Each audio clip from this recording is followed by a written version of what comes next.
बिस्मिल्लाहिर्रहमानिर्रहीम।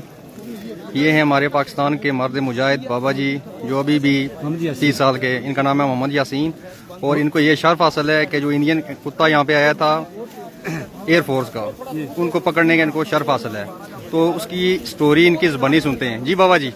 हाँ, ऐसे हुआ कि जब कुछ देर मैं मकान के ऊपर खड़ा था और मैं दूरबीन लगा थी, देखता रहा, ऊपर घूम रहा था, पीछे से उसका कोई चीज़ लगी हुई थी और उसके बाद ऊपर से ज़बरदस्त सैलिंग हो रही थी।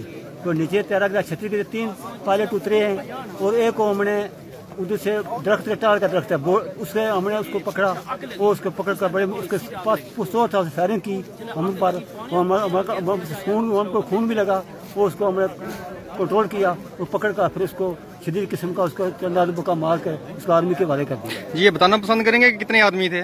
आदमी हमारे पास है। जी जी नहीं उनके जो कितने आदमी थे जो जहाज से निकले? जहाज 3 शूट से पैराशूट से उतरे हैं? जी 3 आदमी। जी जी। और ऊपर से एक उधर चला गया, ऊपर बैठ गए, एक हमारे गिरा है और एक तन के पास चला गया। 3 शूट। उन्होंने आगे से कोई मजामत की है? मजामत काफी की, उन्होंने बहुत ज्यादा मजामत की। उनके पास कोई हथियार था? पिस्तौल था उसके साथ, इंडिया का प्योर पिस्तौल था।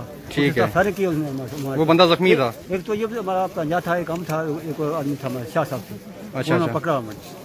तो ये जो खून लगा हुआ आपका, ये जो खून लगा हुआ है, ये उसका खून लगा हुआ ये है? उस सिख का है हमारा। अच्छा अच्छा, वो सिख थे? हाँ सिख थे वो। ठीक ठीक बहुत पायलट थे, बहुत हमारे साथ उसको कोशिश की लड़ाई करने की। ठीक है। ये जगह का क्या नाम है? ये जगह क्या होड़ा कोटला कोटला होड़ा। ठीक है। ये नाजरीन देखें कि यहाँ पे इंडियन एयरफोर्स का हथियारा गिरा है, बल्कि गिराया गया पाकिस्तान आर्मी की तरफ से। फिर बड़े बड़े बलाओं बाद दावे कर रहे थे कि हम ये कर देंगे वो कर देंगे। इनकी असलियत ये है और ये बाबा जी हैं जिन्होंने उनको पकड़ा है। इनका नाम मोहम्मद यासीन है। जी।